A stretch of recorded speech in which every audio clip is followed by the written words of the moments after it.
Hi students, myself Prakash Vadvana from Silver Green English Medium School, Vidyanagiri. Today we will discuss about activity 9 and this activity from unit 1 of class 7, the world around us. So today in this chapter we will discuss about world without chocolate. क्या आपने कभी सोचा है कि chocolate अगर नहीं होती world में तो क्या होता? एक्सक्लेमेटरी मार के देखो, सरप्राइज्ड, व्हाट हैपन। अगर चॉकलेट नहीं होती, अगर हम इमेजिन करें कि वर्ल्ड विदाउट चॉकलेट तो, और आपको पता है कहाँ से चॉकलेट मिलती है, कैसे बनती है? चॉकलेट तो दुकान में से मिलती है, सबको पता है, बट उसको बनाने के लिए वो जो पाउडर है उसको क्या कहते हैं, कहाँ से मिलती है, कौन से जंगल में उसके पेड़ होते हैं, वो सब आज हम इस एक्टिविटी 9 में पढ़ने वाले हैं। Okay, so let's start. It could happen, कैसे होता है पता है? Chocolates are made from cocoa. Cocoa क्या है पता है? कोको एक पाउडर है, चॉकलेट पाउडर देखा है ना, उसको कोको कहते हैं। जो कहाँ पे ग्रो होता है, कहाँ से मिलता है? Which grows on cacao trees. ये काकोआ लिखा है ना, बट प्रिंटिंग मिस्टेक है, वहाँ पे क्या आएगा? काकाओ। अब काकाओ क्या है पता है?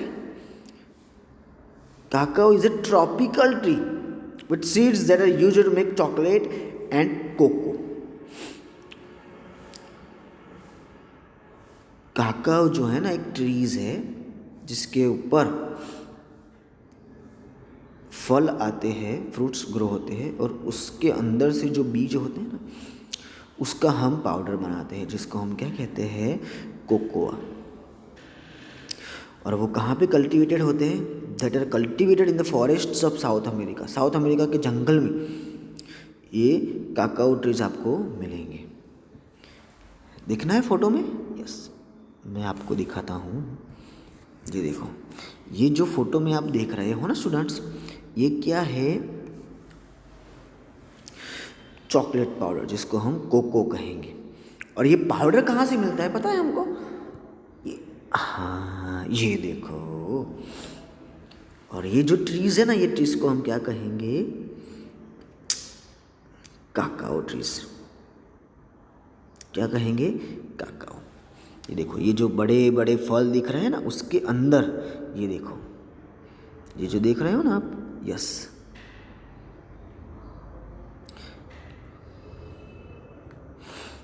इसके अंदर से ही जो बनता है ना, वो क्या बनता है? पाउडर बनता है। क्या बनता है स्टूडेंट्स? पाउडर, जिसको हम क्या कहेंगे? कोकोआ। ओके, तो चॉकलेट बनती है किस में से?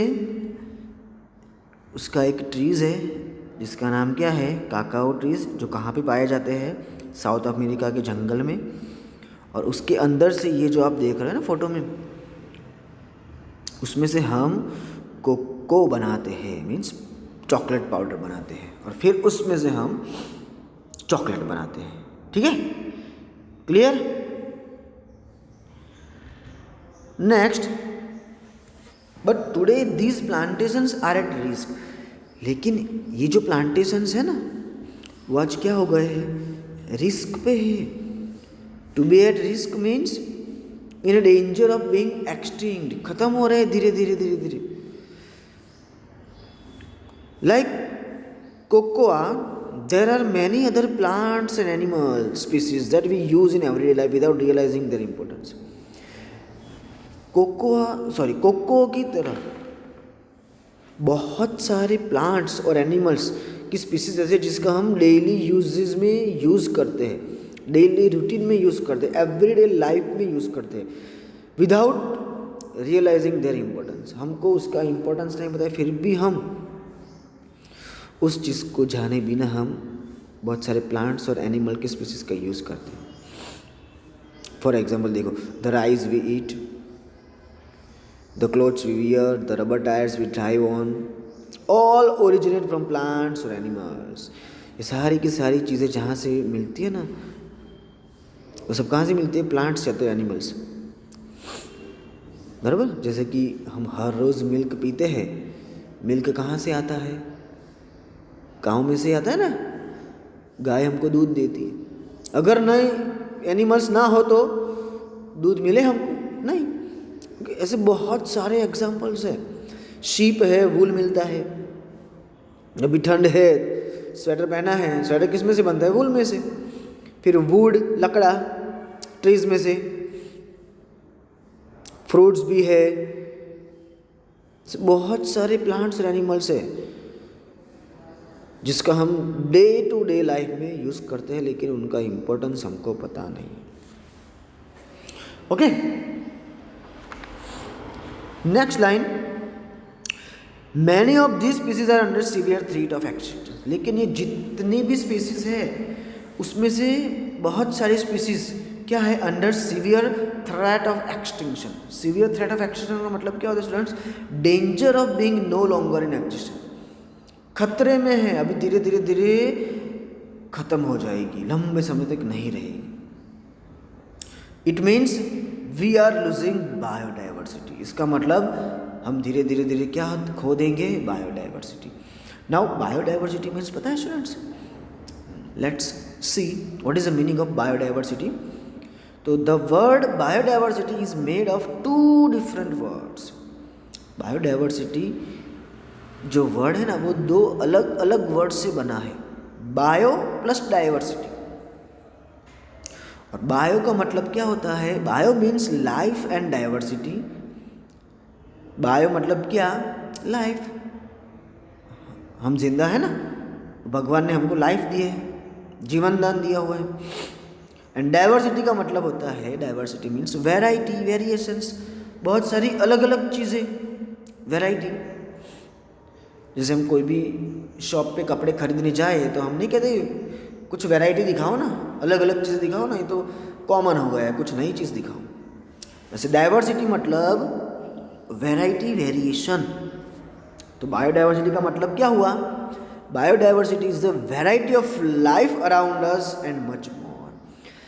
हमारे अराउंड जितनी भी लाइफ है ना, एनिमल्स, बर्ड्स, नेचर में भी सब कुछ, जितनी भी चीज़ें हैं, लिविंग चीज़ें, वो सब किस में आएगी? बायोडाइवर्सिटी में। It's also everything that living things do.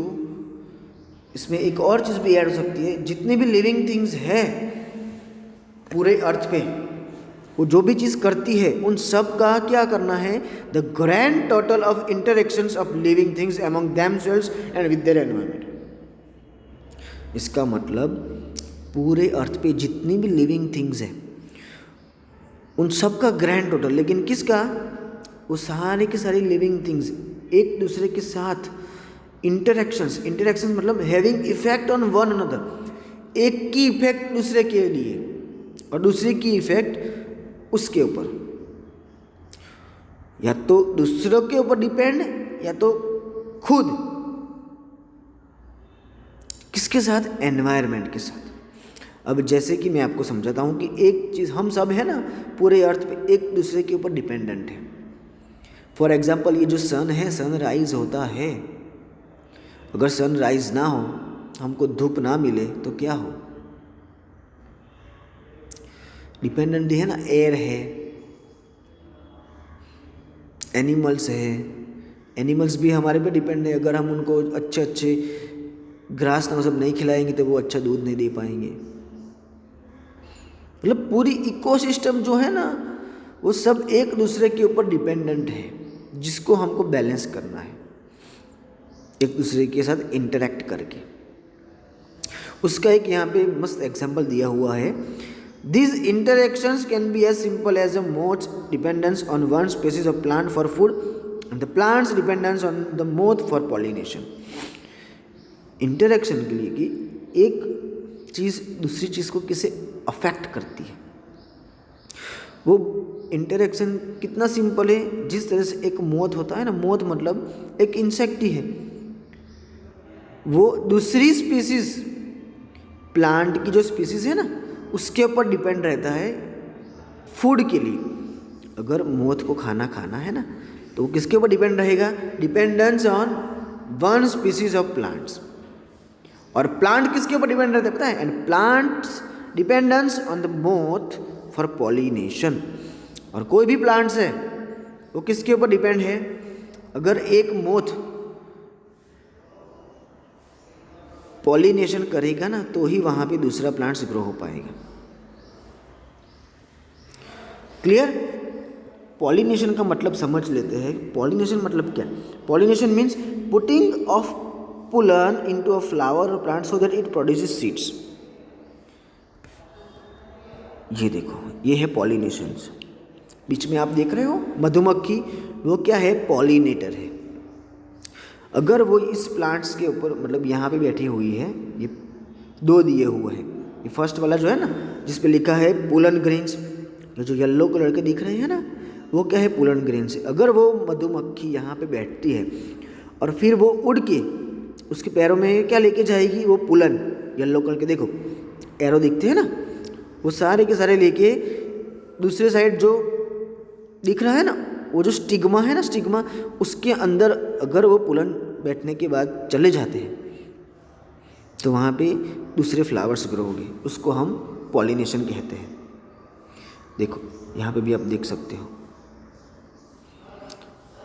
ये सीड्स देखो, वो सीड है, ये ओवरी है और वो ओव्यूल है। साइंस में आपको आता ही होगा पढ़ने में, फिर भी मैं यहाँ पे समझा देता हूँ। एक प्लांट पे से अगर कोई भी पॉलिनेटर, मतलब कोई भी इंसेक्ट पुलन ग्रेन्स को उठा के दूसरे प्लांट के स्टिग्मा के ऊपर बैठता है और वो चीज़ उसके अंदर डालता है, तो वहाँ पे दूसरे प्लांट्स ग्रो होगा। ओके, देखो यहाँ पे भी आप देख सकते हो, pollinator visits flower and collect nectar. Nectar collect करने के लिए, मतलब उसको सक करने के लिए, रस जो होता है ना फ्लावर का रस, उसको कलेक्ट करने के लिए वो वहाँ पे बैठता है।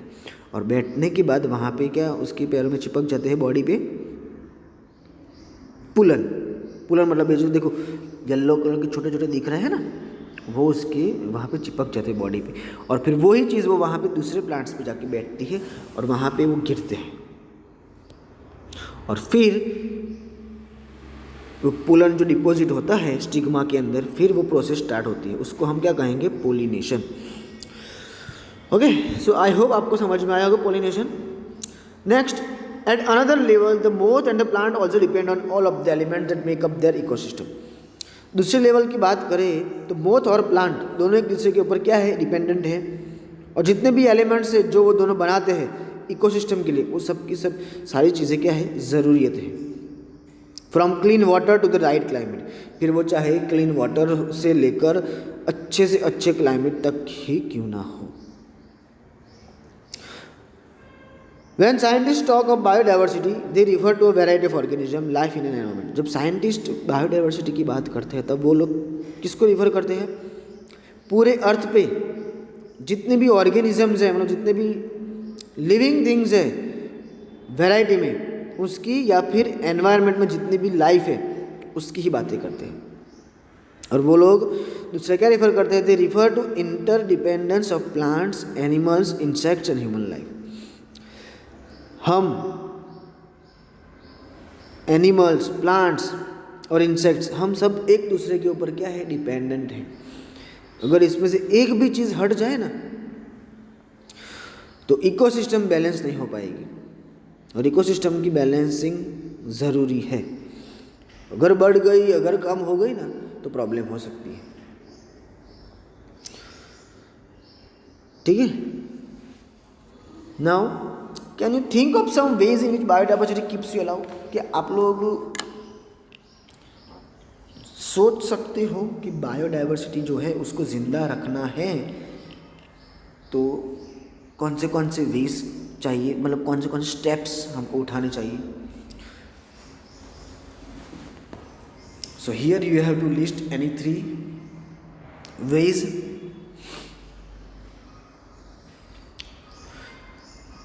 मैं यहाँ पे आपको एक बता देता हूँ, बाकी के अब दो आप खुद लिख देना है।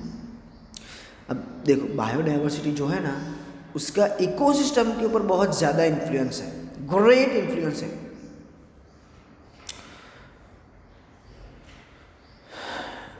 इकोसिस्टम जो है ना, वो ह्यूमन को बहुत सारे बेनिफिट्स देती है। फिर वो चाहे हमने आगे ही लिखा, we get clean water to right climate, हमको फ्रेश वाटर भी मिलता है और अच्छा सा क्लाइमेट भी मिलता है।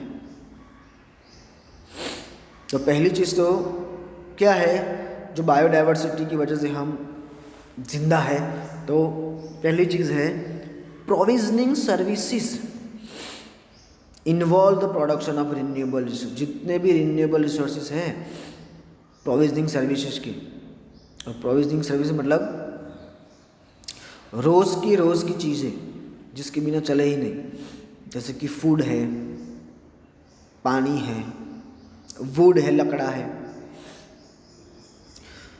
इन सब की वजह से ही आज हम जिंदा है ना। और उन सबको बैलेंस कौन करता है, खाना हमको कैसे मिलता है, अगर बायोडाइवर्सिटी है ना। तो अगर प्लांट्स को धूप नहीं मिलेगी तो प्लांट्स अच्छे से ग्रो नहीं हो पाएगा, पानी नहीं मिलेगा तो भी ग्रो नहीं हो पाएगा।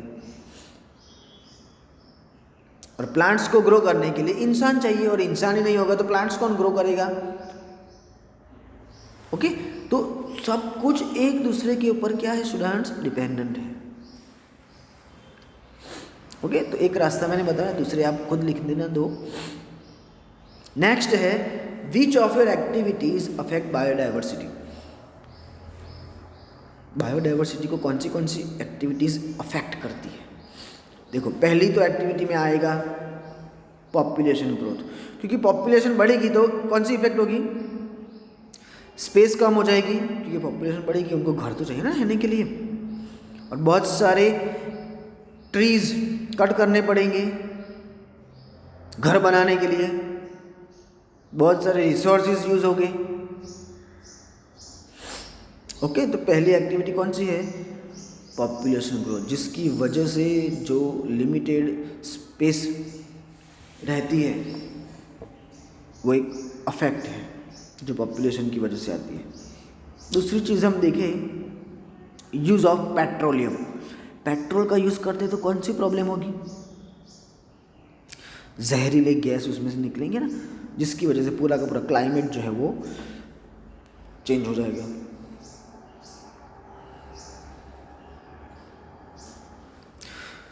तीसरी चीज़ देखें तो कटिंग डाउन ट्रीज को हम कट करते हैं, डिफॉरेस्टेशन।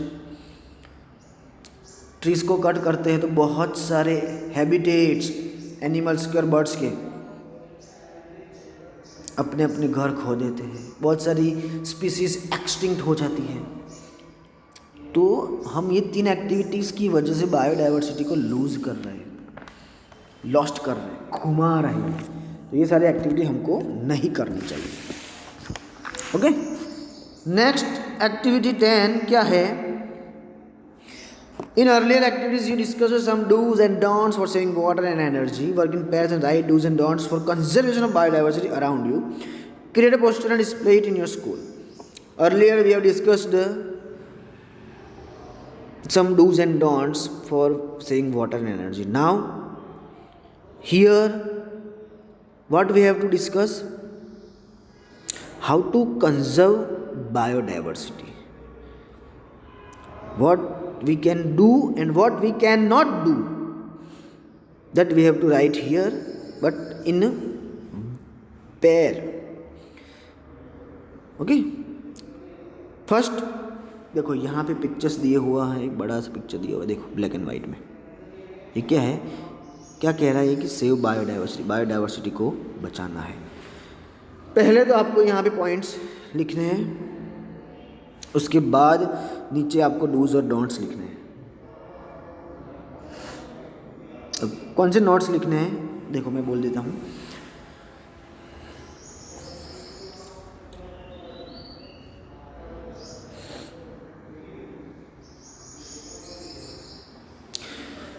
वैसे उसकी कोई ज़रूरत नहीं है, डायरेक्ट हम डूज डोंट्स लिख देते हैं, समझ लेते हैं। कि कौन सी चीज़ें नहीं करनी चाहिए और कौन सी चीज़ें करनी चाहिए अगर हमको बायोडाइवर्सिटी को बचाना है। तो सजेशन, तो पहले तो